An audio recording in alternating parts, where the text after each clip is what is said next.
வணக்கம் நண்பர்களே. இந்த வீடியோவை நீங்கள் பார்க்கத் தொடங்கிவிட்டீர்கள் என்றால், உங்கள் ஆழ்மனம் ஏதோ ஒரு தேடலில் இருக்கிறது என்று அர்த்தம். ஆனால், நான் உங்களுக்கு ஒரு உண்மையைச் சொல்லட்டுமா?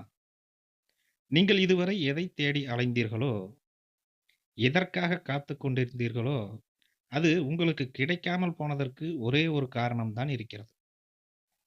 நீங்கள் தவறான கதவைத் தட்டிக் கொண்டிருந்தீர்கள். இன்று வரை நீங்கள் தியானம் என்றால் ஏதோ ஒரு மர்மம், அது ஒரு மந்திரம் அல்லது ஒரு சிலருக்கு மட்டுமே கைவரக்கூடிய கலை என்று நினைத்துக் கொண்டிருந்தால், அந்த எண்ணத்தை இப்போதே இந்த இடத்தில் கழற்றி எறியுங்கள். நீங்கள் இதுவரை கேட்ட மூட நம்பிக்கைகள், போலி போதனைகள் அத்தனையும் உடைக்கப் போகும் ஒரு புதிய பயணத்தின் முதல் அடியில் நாம் இருக்கிறோம். இத்தனை நாள் உங்களுக்குள் இருந்த அந்த விவரிக்க முடியாத பாரம், தூக்கமில்லாத இரவுகள், ஏன் என் வாழ்க்கை இப்படி இருக்கிறது என்ற கேள்வி, இவை அனைத்திற்கும் ஒரு முற்றுப்புள்ளி வைக்கப் போகிறோம். இது ஏதோ ஒரு சாதாரண வீடியோ இல்லை. இது உங்கள் மறுபிறப்பிற்கான முதல் வகுப்பு என்று நீங்கள் எடுத்துக் கொள்ளுங்கள். முதலில் நாம் எங்கே தொலைந்து போனோம் என்று பார்த்துவிட வேண்டும். வாழ்க்கை என்பது ஒரு மிகப்பெரிய பந்தயமாக மாறிவிட்டது. காலையில் எழுந்தது முதல் இரவு படுக்கைக்கு செல்லும் வரை நீங்கள் ஒரு இயந்திரத்தைப் போலவே ஓடிக்கொண்டிருக்கிறீர்கள். யோசித்துப் பாருங்கள். கடைசியாக எப்போது நீங்கள் எதை குறித்து கவலைப்படாமல் ஆழ்ந்த நிம்மதியோடு ஒரு 5 நிமிடம் அமர்ந்தீர்கள்? ஞாபகம் இல்லையா? அதுதான் உங்கள் பிரச்சனை. நாம் வெளியுலகை வசப்படுத்த ஓடுகிறோம். நல்ல வீடு, கார், பணம், அந்தஸ்து இவையெல்லாம் கிடைத்தால் தான் நிம்மதி வந்துவிடும் என்று யாரோ சொன்ன பொய்களை நம்பி ஓடிக்கொண்டே இருக்கிறோம். ஆனால் இவையெல்லாம் கிடைத்துவிட்ட பலரும் இன்னும் நிம்மதியை தேடித்தான் அலைகிறார்கள். ஏன்? நானும் ஒரு காலத்தில் வெளியுலக வெற்றிகள்தான் மகிழ்ச்சி என்று நம்பி உள்ளுக்குள் வெறுமையாகவே நான் உணர்ந்து கொண்டிருந்தேன். உண்மையான அமைதி என்பது நீங்கள் வாங்கும் பொருட்களில் இல்லை. உங்கள் உள்ளே இருக்கும் அமைதியில் இருக்கிறது.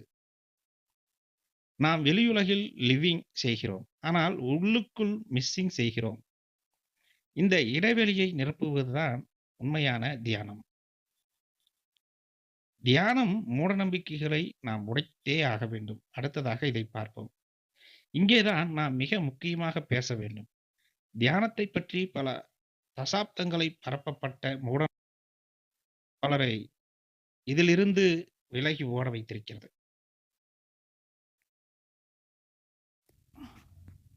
அந்த மாயை திரைகளை ஒவ்வொன்றாக இன்று நாம் கிழிக்கப் போகிறோம் நண்பர்களே. முதலாவது மூடநம்பிக்கை. தியானம் என்பது மனத்தோடு தொடர்புடையது, மதத்தோடு தொடர்புடையது, அல்லது இன்னும் சொல்லப்போனால் ஜாதியோடு கூட தொடர்புடையது என்று சொல்கிறோம். அப்படி பலரும் நினைக்கிறார்கள்.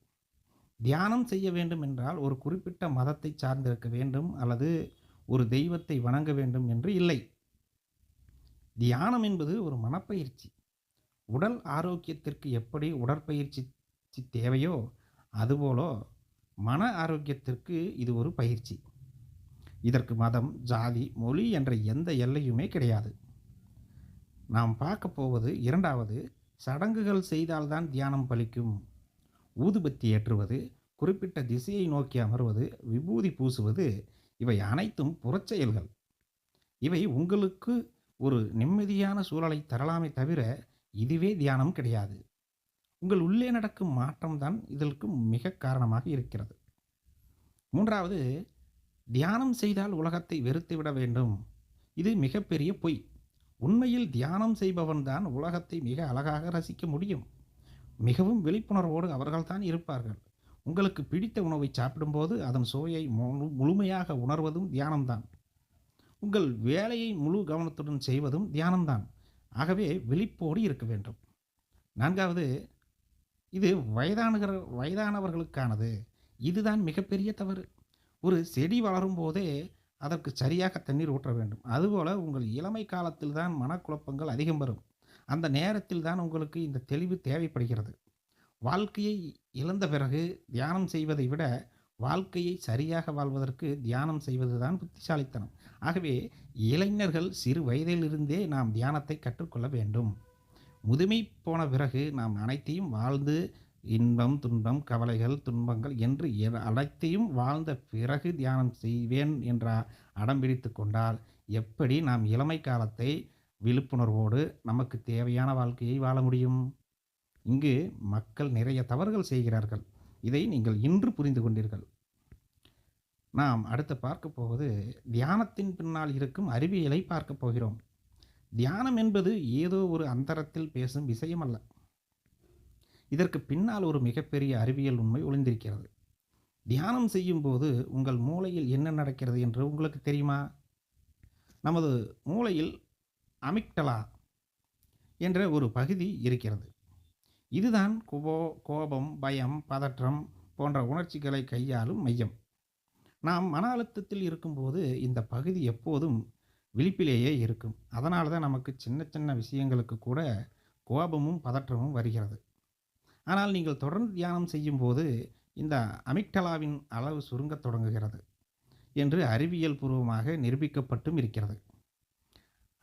அதே சமயம் உங்கள் மூளையின் கார்டெக்ஸ் என்ற பகுதி, அதாவது தெளிவான சிந்தனை மற்றும் முடிவெடுக்கும் பகுதி வலிமையடைகிறது. நான் தியானம் செய்ய தொடங்கிய சில வாரங்களிலேயே என் சிந்தனையில் ஒரு தெளிவு பிறப்பதை, தேவையில்லாமல் பதற்றப்படுவதை குறைத்து கொண்டதையும் நான் நேரிலே உணர்ந்திருக்கிறேன் நண்பர்களே. அது மட்டுமல்ல, தியானம் உங்கள் உடலில் கார்டிசோல் என்ற ஒரு அழுத்த ஹார்மோனை குறைத்து செரோட்டோனின் மற்றும் டோபமைன் போன்ற மகிழ்ச்சியான ஹார்மோன்களை சுரக்கச் செய்கிறது. இது அறிவியலால் குறிப்பிடப்பட்டிருக்கிறது. எனவே தியானம் என்பது ஒரு ஆன்மீக தேடல் மட்டுமல்ல, அது உங்கள் உடலையும் மூளையும் ஆரோக்கியமாக வைக்கும் ஒரு உயிரியல் மாற்றம் நண்பர்களே. அடுத்ததா, வாழ்க்கை நடைமுறையில் தியானம். சரி, இந்த தியானம் ஏன் அன்றாட வாழ்க்கையில் எப்படி உதவும்? எப்படி இந்த தியானம் நமது அன்றாட வாழ்க்கையில் எப்படி உதவும் என்று மக்களுக்கு குழப்பம் நிறைய இருக்கும். அப்படி என்று நீங்கள் இந்த வீடியோ பார்த்து கொண்டிருப்பவர்கள் கூட கேட்கலாம், எப்படி எனது வாழ்க்கைக்கு உதவும் என்று. நாம் சந்திக்கும் மிக முக்கியமான 2 இடங்களை எடுத்துக்கொள்வோம். ஒன்று அலுவலகம், இன்னொன்று குடும்பம். அலுவலகத்தில் உங்கள் மேலதிகாரி உங்களை கண்டபடி திட்டுகிறார் என்று வைத்துக்கொள்வோம். தியானம் செய்யாத ஒரு மனிதன் என்ன செய்வான்? ஒன்று பதிலுக்கு திட்டுவான், அல்லது உள்ளுக்குள் அந்த திட்டுகளை சுமந்து கொண்டு நாள் முழுவதும் எரிச்சலோடு இருப்பான். அந்த எரிச்சலை வீட்டில் வந்து தன் மனைவி அல்லது குழந்தையிடம் காட்டுவான். ஆனால் ஒரு தியானம் செய்பவன் அந்த மேலதிகாரியின் பேச்சுக்கும் தன் மனதிற்கும் இடையில் ஒரு சிறிய இடைவெளியை உருவாக்குவான். அந்த பேச்சு தன்னை தீண்டாமல் பார்த்து கொள்வான்.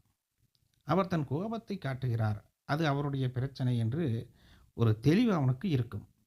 நாம் சாதாரணமாகவே மேலதிகாரி ஒரு திட்டு வைத்துவிட்டால் அதை ஒரு நாள் முழுக்க 1000 எண்ணங்கள், லட்சம் எண்ணங்கள் வரை அதைவே மீண்டும் மீண்டும் எண்ணிக்கொண்டிருப்போம் நண்பர்களே. சில இடங்களில் இது நிறைய வாழ்க்கையில் நடக்கத்தான் செய்யும். அவற்றை நாம் அந்த தியானம் செய்பவர்கள் கட்டுப்படுத்தும் தன்மைக்கு அவர்கள் தானாகவே வருவார்கள். அலுவலக பிரச்சனைகளை அலுவலகத்திலேயே விட்டுவிட்டு வீட்டிற்கு நிம்மதியாக செல்லும் கலையை நான் தியானத்தின் மூலம்தான் நிச்சயமாகவே கற்றுக்கொண்டேன். குடும்ப வாழ்க்கையில் வரும் சிறு சிறு மனஸ்தாபங்களை யோசித்து பாருங்கள். ஒரு சண்டை வரும்போது பழைய விஷயங்களை எல்லாம் தோண்டி எடுத்து போர்க்களத்தையே உருவாக்கி விடுகிறோம். தியானம் உங்களுக்கு பொறுமை என்ற மாபெரும் சக்தியை தரும். அந்த நொடியில் எதிர்வினை ஆற்றாமல் அமைதியாக இருக்கும் வலிமையை தரும் தியானம். இது உங்கள் உறவுகளை இன்னும் ஆழமாக்கும். இப்படி தியானம் என்பது வெறும் கண்களை மூடி அமர்வது மட்டுமல்ல, ஒவ்வொரு நொடியும் நீங்கள் எப்படி செயல்படுகிறீர்கள் என்பதில் தான் இருக்கிறது. அடுத்ததாக, தியானத்தில் முதல் படி என்ன என்று பார்த்துவிட வேண்டும்.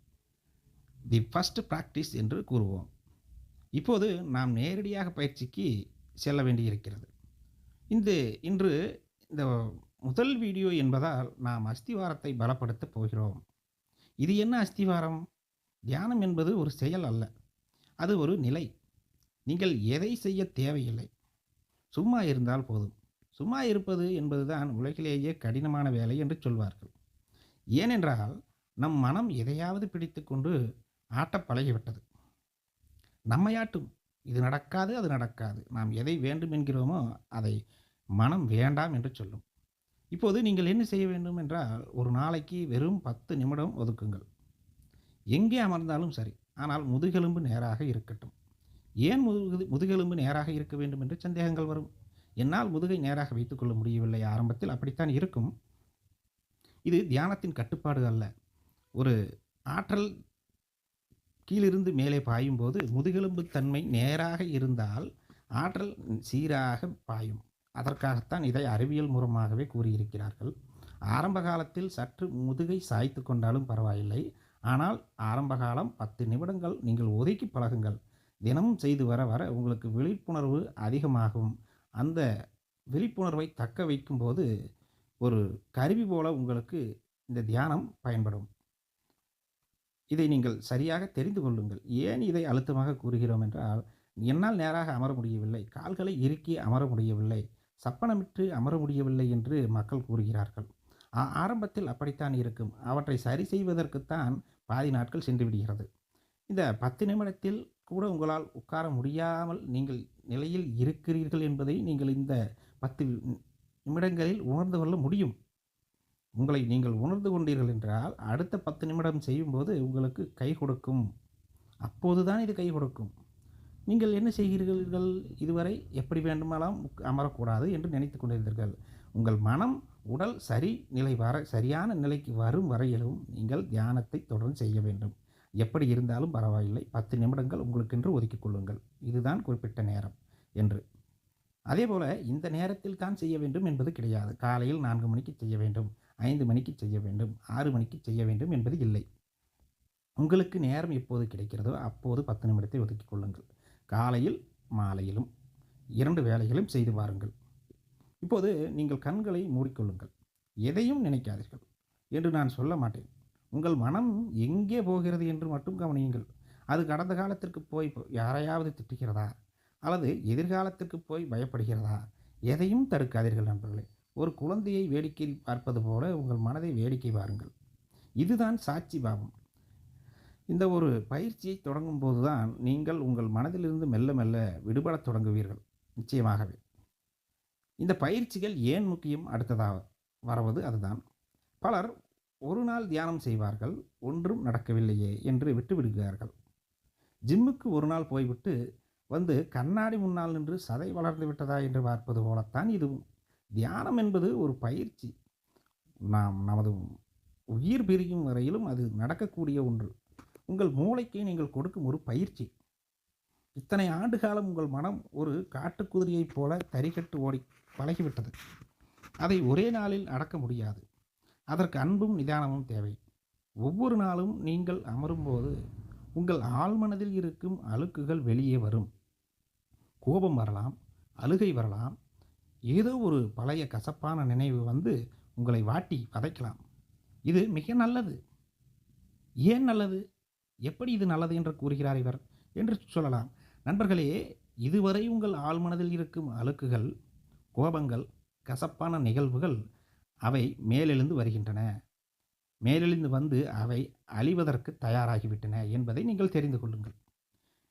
ஒரு பாத்திரத்தை சுத்தம் செய்யும் போது எப்படி உள்ளிருக்கும் அழுக்கு வெளியே வருகிறதோ அதுபோல தியானம் உங்கள் மனதை சுத்தம் செய்கிறது. இதில் பயப்படவோ குழப்பமடையவோ எதுவுமே இல்லை. அதை காலியாக விட்டுவிடுங்கள். நாம் பார்க்க போவது அடுத்ததாக உங்கள் சந்தேகம். உங்களுக்கு இப்போது பல கேள்விகள் இருக்கலாம். சார், நான் ஒரு சாதாரண குடும்பத்தை சார்ந்தவன், எனக்கு பல பொறுப்புகள் இருக்கிறது, என்னால் இது முடியுமா என்று நீங்கள் கேட்கலாம். கண்டிப்பாக முடியும். தியானம் என்பது வேலையில்லாதவர்கள் செய்வது அல்ல. வேலைப்பளு அதிகமாக இருப்பவர்கள் தான் இதை கட்டாயம் செய்ய வேண்டும். ஒரு கத்தி கூர்மையாக இருந்தால்தான் மரத்தை எளிதாக வெட்ட முடியும். அதுபோல உங்கள் மனம் கூர்மையாக இருந்தால்தான் உங்கள் பிரச்சனைகளை உங்களால் எளிதாக தீர்க்க முடியும். நிச்சயமாகவே நீங்கள் கூர்மையாக இருக்க வேண்டுமென்றால் தியானத்தை செய்ய வேண்டும். வேலைப்பளு அதிகமாக இருப்பவர்களும் இதை செய்ய வேண்டும் என்பதை நீங்கள் முதலில் தெரிந்து கொள்ளுங்கள். மூட நம்பிக்கைகளில் சிக்கி தவிக்காதீர்கள். தியானத்திற்கு மதம் கிடையாது, ஜாதி கிடையாது. இது ஒரு மனிதனின் அடிப்படை உரிமை. உங்கள் சுயம் அதுதான். எது என்பதை நீங்கள் உணர்வதற்கான ஒரு அறிவியல் பூர்வமான பயணம் இது. இதுவரை நீங்கள் செய்த தவறுகள் போகட்டும் நண்பர்களே. இன்று இந்த நொடியில் இருந்து ஒரு புதிய மனிதனாக பயணத்தை தொடங்குங்கள். இந்த முதல் பயிற்சியின் முடிவரை நாம் பார்த்துவிட வேண்டும். முடிவு என்றால் இன்றோடு முடிவதல்ல. இது வாழ்நாள் வரை தொடரக்கூடியது இந்த வீடியோவில். அதற்கென்று ஒரு முடிவிருக்கிறது அல்லவா? அதையும் நாம் பார்த்துவிட வேண்டும். இன்று நாம் அஸ்திவாரத்தை போற்றிருக்கிறோம் அல்லவா? தியானம் என்பது மர்மம் அல்ல. அது உங்கள் மனதின் இயல்பு என்பதை புரிந்து கொண்டீர்கள். நீங்கள் இதுவரை செய்த தவறுகளை உடைத்து அறிவியலோடு இதை எப்படி பார்க்க வேண்டும் என்பதை இன்று நாம் பார்த்தோம். இந்த வாரம் உங்கள் வீட்டு பாடம் என்னவென்று நீங்கள் குறித்துக் கொள்ளுங்கள். தினமும் 10 நிமிடம் அமைதியாக அமர்ந்து உங்கள் மனதை வேடிக்கை பாருங்கள். எதுவும் செய்யக்கூடாது. என்ன நடக்கிறது என்பதை மட்டும் கவனித்து பாருங்கள். உங்கள் அனுபவங்களை என்னிடம் பகிர்ந்து கொள்ளுங்கள். கருத்துக்களில் தெரிவித்துக் கொள்ளுங்கள். நினைவில் கொள்ளுங்கள், நீங்கள் ஒரு மிகப்பெரிய மாற்றத்தை நோக்கி அடியெடுத்து வைக்கப் போகிறீர்கள். நாம் அடுத்த வீடியோவில் இந்த தியான பயணத்தில் உங்கள் உடலும் மனமும் எப்படி முரண்டு பிடிக்கும், அந்த போராட்டங்களை எப்படி எளிதாக வெல்வது என்பதை பற்றி மிகவும் விரிவாக பார்க்கப் போகிறோம். உங்கள் பயணம் வெற்றி பெற என் வாழ்த்துக்கள் நண்பர்களே. எப்போதும் விழிப்போடு